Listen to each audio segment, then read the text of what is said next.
दोस्तों नमस्कार। मैं लक्ष्मण सिंह चौहान, विधि सलाहकार, विद्युत मंडल पेंशनर एसोसिएशन एवं विद्युत मंडल पेंशनर संघर्ष समिति, आज पुनः उपस्थित हूँ आपके सामने एक अत्यंत महत्वपूर्ण विषय को लेकर। वो विषय है विद्युत पेंशनरों की पेंशन गारंटी। मित्रों, आज जितने भी विद्युत पेंशनर हैं सभी की नियुक्ति वर्ष 2005 के पूर्व हुई है और सभी पेंशन के पात्र हैं। साथ ही आज जितने कार्यरत हैं इनमें आज 30% व्यक्तियों की नियुक्ति भी 2005 के पूर्व हुई है और आगे आने वाले 10 या 15 सालों में जब भी रिटायर होंगे ये पेंशन के पात्र हैं। मित्रों, आप अपना नियुक्ति आदेश तो नहीं भूले होंगे। आप नियुक्ति आदेश को आप देखेंगे तो उसमें स्पष्ट लिखा हुआ है ये कि in exercise of the power conferred under electricity supply act 1948, section 79C electricity supply act 1948 आपकी सेवा शर्तों को परिभाषित करता है, जिसके अंतर्गत बिंदु क्रमांक 22 के उपबिंदु 1, 2, 3 और 4 में ये परिभाषित है कि किन कर्मियों को पेंशन की पात्रता है। वर्ष 1984-85 तक उसमें टेक्निकल स्टाफ और जेई नहीं थे, परंतु आज की तारीख में उनके आंदोलन के पश्चात सभी के सभी पेंशन के पात्र हैं और सभी पेंशन प्राप्त भी कर रहे हैं। एवं कोई भी व्यक्ति हो जो विद्युत मंडल में 2005 की पूर्व नियुक्त हुआ है वो सभी पेंशन प्राप्त करने का अधिकारी है। तो इस प्रकार मित्रों जो है पेंशन की जो है भी सभी उन प्रावधानों के तहत इलेक्ट्रिसिटी सप्लाई एक्ट 1948 के तहत अभी सभी पेंशन प्राप्त कर रहे हैं और इसमें वर्ष 2005 तक कोई बाधा नहीं आई हमारे मध्य प्रदेश में। हालांकि वर्ष 2000 में केंद्र शासन ने इलेक्ट्रिसिटी सप्लाई एक्ट के प्रावधान को रिप्लेस करके जो है इलेक्ट्रिसिटी अमेंडमेंट एक्ट बनाया, विद्युत सुधार अधिनियम। इस विद्युत सुधार अधिनियम को मैंने पूरा पढ़ा है जब सेवा काल में था और इसमें जो एक प्रावधान है वो हमारे लिए चिंताजनक था। वो चिंताजनक क्या है कि तृतीय स्थानांतरण पर कर्मियों के तृतीय स्थानांतरण होगा, थर्ड ट्रांसफ़र होगा तो उसमें पेंशन की गारंटी नहीं है। मित्रों, हमारे कितने स्थानांतरण हो चुके हैं हम ये सोचें। वर्ष 2000 में इलेक्ट्रिसिटी अमेंडमेंट एक्ट बना, उसी समय जो है स्थानांतरित मध्य प्रदेश और छत्तीसगढ़ विभाजित हुआ तो कर्मियों का प्रथम स्थानांतरण मान लीजिए कि आप मध्य प्रदेश राज्य विद्युत मंडल में हुआ। हालांकि ये राज्य विभाजन का है, ये लागू नहीं होना चाहिए, परंतु लागू मान लें तो हम क्या करेंगे। द्वितीय स्थानांतरण 2005 जून में जब कंपनियां बनी तो हमारा स्थान फिर हुआ। अब यदि हमारा कुछ स्थानांतरण होता है, चाहे पेंशनर हों चाहे विद्युत कर्मी हों, तो उनका तृतीय स्थानांतरण माना जाएगा और केंद्र सरकार के इलेक्ट्रिसिटी अमेंडमेंट के प्रावधानों के तहत जो राज्य सरकार ने आगे प्रकाशित किया, जिसका मैं विवरण दूंगा, उसके तहत जो है ये तृतीय स्थानांतरण पेंशन की गारंटी नहीं है। गारंटी नहीं है का मतलब टोटल नहीं मिलेगी ना मानिए, लेकिन इसके क्या है प्रावधान में क्या क्या आ सकता है वो मैं आपको आगे बताऊंगा। अब मित्रों, इलेक्ट्रिसिटी अमेंडमेंट एक्ट के जितने भी प्रावधान थे इसका प्रकाशन हमारे मध्य प्रदेश के राज्यपत्र में 30/9/2003 को हुआ। 30/9/2003 को हुआ। ये 3 मुख्य भागों में था। पहला प्रावधान जो था वो ट्रांसफ़र ऑफ पर्सनल, कर्मियों का स्थानांतरण। दूसरा था ट्रांसफ़र ऑफ एसेट्स, जिसमें अस्थियां संपत्तियों का स्थानांतरण था। और तीसरा जो उसका पार्ट था उसमें फॉर्मेशन ऑफ रेगुलेटरी कमीशन के बनने के प्रावधान थे।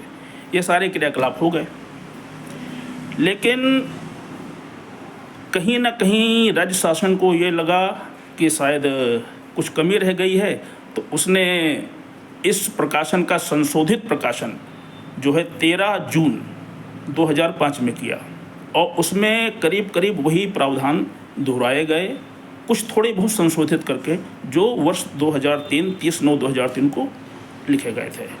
उसमें जो मुख्य मित्रों ये है कि सबसे बड़ा जो हमारे लिए चिंता का विषय है उस प्रकाशन में वो ये है कि ट्रांसफरी अर्थात बनने वाली कंपनी को सेवा शर्तें परिवर्तित करने या बदलने का अधिकार है। ये वो डेंट है जो शायद हमारे लिए फेवरेबल नहीं है और शायद इसका एहसास राज्य शासन को भी हुआ। सो आगे उसमें जो है विभिन्न प्रावधान बनाए गए, जैसे राज्य शासन पेंशन भत्ते आदि की समस्त निधियों की व्यवस्था को नोटिफाई करेगा कि कहाँ से वेतन भत्ते आदि ये सब मिलेंगे, ये सब नोटिफाई करेगा। फिर शासन उचित व्यवस्था ये नोटिफाई करेगा जो जैसी थी वैसी ही रहेंगी, यानी किसी भी वेतन भत्ता रैंक ग्रेड जो कुछ भी स्थानांतरित होने वाले कर्मचारी हैं स्थानांतरित कंपनी में किसी प्रकार कम नहीं होंगी। प्रावधान तो ये सब किए गए मित्रों कि कोई भी चीज़ पूर्व से कम नहीं होगी, स्थानांतरण होने के पश्चात चाहे वेतन भत्ते डीए डीआर जो कुछ भी हो कम नहीं होंगे। लेकिन जो सबसे पहली चीज़ चिंताजनक थी वो यही थी कि ट्रांसफरी अर्थात कंपनी को सेवा शर्तें बदलने का अधिकार है। अब इसको थर्ड ट्रांसफ़र से कोरिलेट करिए तो शायद स्थिति बहुत ख़राब निकलती है। तो ये बातें व्यवस्थाएं मित्रों आ गई और जब उन्होंने लगा कुछ छूट गया है तो उसका संशोधन प्रकाशित किया, लेकिन संशोधन में भी इन्होंने जो पहला नियम वही लिखा कि ट्रांसफरी अर्थात कंपनी को सेवा शर्तें बदलने का अधिकार है, और ये हमारे लिए चिंता का विषय रहा। रेगुलेटर बनने के उसमें प्रावधान किए गए, उसका निधि यानी फंडिंग कैसे होगी, कहाँ से क्या बना, उसी प्रावधान के तहत पेंशन फंड बनाया गया। अब पेंशन फंड तो बने 20 साल हो गए, लेकिन आज तक केवल उसमें आवश्यकता की 2% राशि ही जमा हुई है। जब 20 साल में 2% राशि जमा हुई है तो 100% जो है कब होगी भगवान जाने।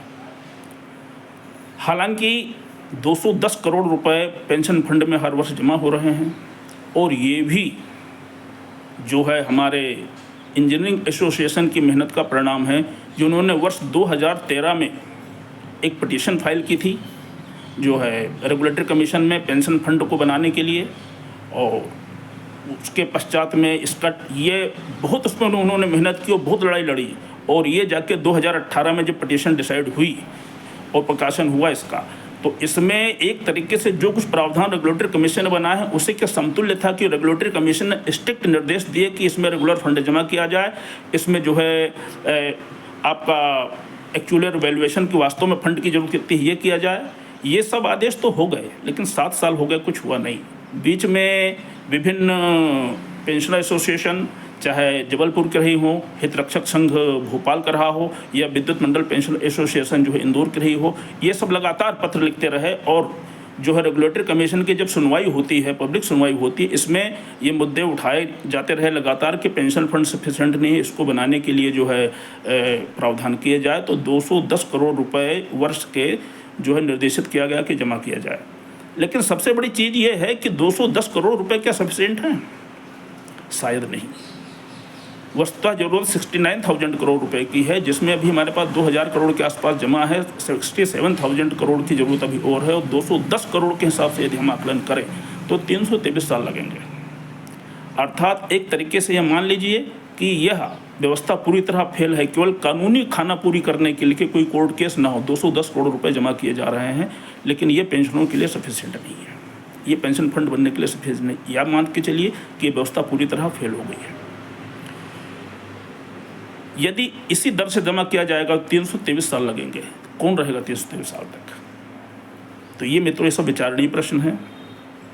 अब जो है इसके प्रकाशन के बाद में जो है जून 2005 में विद्युत कंपनियां बन गईं, सब स्थानांतरित हो गए। हालांकि गजट में ये स्पष्ट प्रावधान है, फंडिंग बंडिंग सब कुछ बहुत व्यवस्थाएं की हैं, लेकिन जो पहला सेंटेंस इनका है कि नियोक्ता को सेवा शर्तें बदलने का अधिकार है। कहते हैं ना, एक अंग्रेजी कहावत है ना, every crack leaves the mark. भले इन्होंने कितनी पट्टी बांधी कि वेतन भत्ते ये सब कुछ सही रहेगा, ऐसा रहेगा वैसा रहेगा, सब कुछ प्रावधान किए, लेकिन वो क्रैक तो स्पष्ट नजर आ रहा है मित्रों। अब इन पेंशन फंड की मांगों को लेकर विद्युत पेंशनरों ने एक संघर्ष समिति बनाई। आज सारे जितने भी पेंशन एसोसिएशन प्रमुख मध्य प्रदेश की हैं सब एक हो गए और सब बैठ के विचार विमर्श कर रहे हैं। और अभी 25 अक्टूबर को एक मीटिंग इंदौर में है जिसमें सभी पेंशन एसोसिएशन जो है हिस्सा लेंगे और आगे की नीतियां डिसाइड करेंगे। माननीय मुख्यमंत्री महोदय, माननीय प्रधानमंत्री महोदय, विद्युत मंत्री महोदय एवं समस्त जितने भी संबंधित हैं, चाहे वो प्रिंसिपल सेक्रेटरी एनर्जी हों या और विद्युत कंपनियां हों, सैकड़ों लेटर ये सारे एसोसिएशन लिख चुकी हैं। ये एसोसिएशन आज कोर कंसर्न में है, लेकिन क्या यही कोर कंसर्न में है? मित्रों, आज हमारे कार्य जितने श्रम संगठन हैं उनसे भी यह अपील है और आप यह वीडियो उन तक पहुंचाइए कि अभी अगले आने वाले 10-15 सालों में जो लोग रिटायर होंगे वो सब, उन सबका अपॉइंटमेंट 2005 के पहले हुआ है, सभी पेंशन के पात्र हैं। और यदि पेंशन के ऊपर कोई आघात हो गया तो ठीक है, हम लोग तो खैर, मैं स्वयं खुद 70 साल का हो चुका हूँ, 10 वर्ष पेंशन ले ली, और भी लोग जो वर्तमान में पेंशन ले ली। लेकिन यदि शुरू से ही इस पर कोई आघात हो गया तो जो है वो चिंतनीय विषय होगा जीवन यापन के लिए। वो चिंता आज घनीभूत क्यों हो गई? मित्रों, ये देखिए दैनिक भास्कर, ये दैनिक भास्कर में स्पष्ट लिखा है, बिजली के निजीकरण पर केंद्र ने जो है ये 3 शर्तें रखी और इन शर्तों के तहत, उसमें जो पहली शर्त है कि आप 51% हिस्सेदारी प्राइवेट को दीजिए और मैनेजमेंट प्राइवेट को दे दीजिए। दूसरी शर्त है कि 26% हिस्सेदारी आप प्राइवेट को दीजिए और मैनेजमेंट उसको दे दीजिए। मित्रों, यदि मैनेजमेंट प्राइवेट के पास चला जाता है तो क्या होगा? आज की तारीख में चाहे जितने लोग हैं, चीफ इंजीनियर है चपरासी, प्राइवेट कंपनी के ऊपर होगा, उनको वो रखे या ना रखे। मान लीजिए इसमें को रखे भी जाते हैं तो उनकी नई नियुक्ति होगी, उनकी सेवाएं निजीकरण होने पर वहीं समाप्त हो जाएंगी। तो इसलिए आज कोर कंसर्न में पेंशन संगठन ही नहीं, कर्मचारी संगठन भी हैं। कर्मचारी संगठनों तक आज के जो वर्कर्स हैं, और आज जहाँ तक मेरा अनुमान है 30% लोग जो है 2000 पहले के नियुक्त हैं जो आज कार्यरत हैं, तो ये उनके लिए भी उतनी ही चिंता का विषय है। तो उन सभी को सक्रिय होना चाहिए और इसके ऊपर जो है संज्ञान लेना चाहिए। मित्रों, और एक चीज़ ये है, क्या यह पब्लिक को भी इफेक्ट करेगा? जी हाँ, कैसे करेगा? अभी बिजली की दरों में ट्रांसपेरेंसी है। आज जो है टैरिफ ऑर्डर में स्पष्ट लिखा जाता है कि उत्पादन लागत क्या है और बिक्री लागत क्या है। हर कमोडिटी, मैं खुद उसका एक भाग रहा हूँ। टैरिफ का जो सबसे प्रथम बिंदु है वो है जनरेशन कॉस्ट। जनरेशन कॉस्ट में होती है फ्यूल कॉस्ट अकाउंटिंग, वो फ्यूल कॉस्ट अकाउंटिंग मैंने बनाई है। और इस पर ट्रांसमिशन की लोडिंग और डिस्ट्रीब्यूशन की लोडिंग, इस्टेब्लिशमेंट और एसेट्स के सब की लोडिंग, जो कुछ खर्चे होते हैं, होने के बाद में बिजली की दर निर्धारित होती है और उसके आधार पर जो है बिजली का जो है वितरण होता है, उसके बिल बनते हैं। लेकिन क्या कभी किसी प्राइवेट प्रोडक्ट, चाहे वो सस्ता से सस्ता हो या महंगा से महंगा हो, चाहे जितना महंगा हो, कारें हों या कुछ भी हो, किसी पर आपने लागत मूल्य का विश्लेषण देखा कि आज तक? नहीं। जब लागत मूल्य का विश्लेषण प्राइवेट कंपनियां नहीं लिखती हैं तो ये ट्रांसपेरेंसी जो विद्युत दरों में आज है, ये निजीकरण होने पर ख़त्म हो जाएगी। वो मनमानी दरें वसूलेगा और इसका प्रभाव पब्लिक पे ही पड़ेगा। अतः यदि हम सोचें तो हम विद्युत कर्मी और विद्युत पेंशनर ही नहीं, पब्लिक भी इससे प्रभावित होगी। मनमानी दरें आएंगी। मित्रों, शासन संज्ञान लेता है। जैसे अभी हमने समाचार सुना कि BSNL को जिंदा करने के लिए केंद्र शासन ने 89,000 करोड़ की ग्रांट दी है और BSNL पुनर्जीवित हो रहा है। जब प्राइवेटाइजेशन ही केंद्र सरकार का मंतव्य है तो ये क्यों किया? शायद कहीं प्राइवेट ऑपरेटर जो भी हैं आज टेलीकॉम सेक्टर में, उनकी दरों से केंद्र शासन कहीं ना कहीं ये लगा कि ये दरें ज़्यादा हैं, तो उन्होंने एक कंपटीटर BSNL को खड़ा कर दिया। मित्रों, आज की तारीख में जहाँ तक हम यदि विश्लेषण करें तो शायद टेलीकॉम सर्विसेज जो हैं उससे ज़्यादा महत्वपूर्ण बिजली है। आज एक कहावत बनी है, रोटी कपड़ा और मकान ही नहीं, रोटी कपड़ा और मकान के साथ साथ में बिजली भी उसमें जोड़िए। तो बिजली भी यदि जुड़ जाती है तो जाके जीवन की आवश्यकताएं पूरी होती हैं, और शायद टेलीफोन से ज़्यादा जरूरी बिजली है। बिजली का निजीकरण क्यों कर रही है सरकार? ये समझ से थोड़ा सा परे है। और हमारे शासन चाहे केंद्र हो या राज्य हो, उनको जरूर सोचना चाहिए कि आज की सेवाओं में कहीं कमी नहीं है। जैसा कि इस पेपर में छपा, आज हमारे लिए संतोष की बात है ये कि इस प्रावधान का विरोध हमारी मध्य प्रदेश सरकार ने किया है। अपनी सरकार को हम धन्यवाद देते हैं कि वो निजीकरण के पक्ष में नहीं है। लेकिन मित्रों, कब तक अड़ेंगे? इसमें स्पष्ट लिखा है कि यदि आपने इन 3 शर्तों में किसी शर्त का कोई एक शर्त का पालन नहीं किया तो नेशनल ग्रांट बंद हो जाएगी। जब नेशनल ग्रांट बंद हो जाएगी तो हम कितने दिन सर्वाइव करेंगे? हमारा जो है हमारी विद्युत व्यवस्थाएं कितने दिन सर्वाइव करेंगे? क्योंकि विद्युत जो है नेशनल ग्रांट तो सब विद्युत कंपनियों को पूरे देश में सभी राज्यों को मिलती है।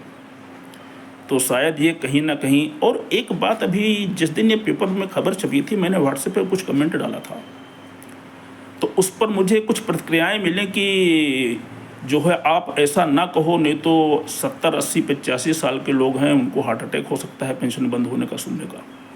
मित्रों, मेरा कहना एक बात है, क्या रेत में मुंडी घुसेड़ देने से तूफान रुक जाएगा? यदि तूफान की प्रथम आहट हम पहचान गए हैं तो हम उसके लिए जागरूक हों, ये जरूरी है। तो मित्रों, मेरा आह्वान यही है इस वीडियो के माध्यम से अपने संगठन विद्युत मंडल पेंशनर एसोसिएशन इंदौर और जो है विद्युत पेंशन संघर्ष समिति की तरफ से आह्वान यही है कि इस वीडियो को विशेषतः पेंशनर तो सुने ही, कार्यरत लोगों तक पहुंचाएं और जनता में भी बताएं कि निजीकरण होने पर उनका प्रभाव क्या होगा। तो मित्रों, ये निजीकरण रोकना बहुत ज़रूरी है। और यदि प्राइवेट ऑपरेटर आता है तो ऐसा नहीं है कि पेंशन बंद हो जाएगी। हो सकता है वो आज की पेंशन का 20% कर दे, 30% कर दे, 40% कर दे, कुछ भी कर सकता है वो, या बंद भी कर दे। मतलब ये है स्ट्रिक्ट एडोमेंट होकर कहना है, जरूरी नहीं है कि थर्ड ट्रांसफर में पेंशन बंद ही हो जाएगी। कोई गारंटी नहीं है, ये लिखा है, ये नहीं लिखा है कि बंद ही हो जाएगी। इसलिए प्रावधानों को सही रूप से समझना ही आवश्यक है। मित्रों, जो है विगत कर्मचारी संगठन में था तब भी इसके खिलाफ गेट मीटिंग में बोलता रहा। पेंशन संगठन में पिछले 9 वर्ष से कार्यरत हूँ, तो भी जो है जो सच है वो सामने आप सभी के ला रहा हूँ। कोशिश यही रहती है मित्रों कि आप तक सच पहुँचे। जो कुछ मेरा ऑब्जर्वेशन है, विभिन्न मीटिंगों में जाता रहता हूँ, विभिन्न जो है सभाओं में अपने संगठन के जाता रहता हूँ, और जो कुछ मेरा ऑब्जर्वेशन है वो ऑब्जर्वेशन ये है कि हम में से 10% पेंशनर ऐसे हैं जिनके पेंशन बंद हो जाए तो उन पर कोई विशेष फर्क नहीं पड़ेगा, और 20% ऐसे हैं जो जैसे तैसे काम चला लेंगे, लेकिन बचे 70% के लिए सोचिए। मित्रों, वितरण कंपनियों में मैंने देखा है कि यहाँ फैमिली पेंशन बहुत ज़्यादा है, जिन्होंने अपने परिवारजन बहुत कम उम्र में खो दिए। आज वो बहुत न्यून पेंशन पा रहे हैं, 10,000, 12,000, 15,000, और चूँकि उनकी पेंशन ज़्यादा नहीं, क्योंकि उनके कार्यरत व्यक्ति ने ज़्यादा सर्विस नहीं की, काल कवलित हो गया, तो उनकी पेंशन बहुत कम है। वो भी अपने ही भाई बहन हैं मित्रों।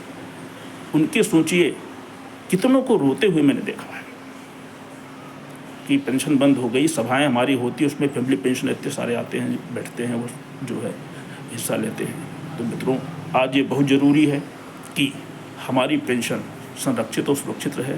इसके लिए एक जन जागरण की ज़रूरत है। और जहाँ तक मेरा अनुमान ये है, कहीं ये वीडियो खतरनाक पाके मुझे हटाने के इंस्ट्रक्शन न मिले, खैर जो कुछ होगा वो देखी जाएगी, उसकी चिंता नहीं है। अपने बंधुओं का, भाइयों का हित संरक्षण जरूरी है, इसलिए ये अपील मैं आपके सामने लेकर आया हूँ। धन्यवाद मित्रों, जय हिंद। आप अपील जरूर करिए, पेंशन आपकी सुरक्षित और सुरक्षित रहे। ईश्वर से प्रार्थना है आप भी प्रयत्नशील हो, क्योंकि केवल ईश्वर के किए ही कुछ नहीं होगा। आप एक्टिव होंगे तो जरूर कुछ होगा। धन्यवाद मित्रों।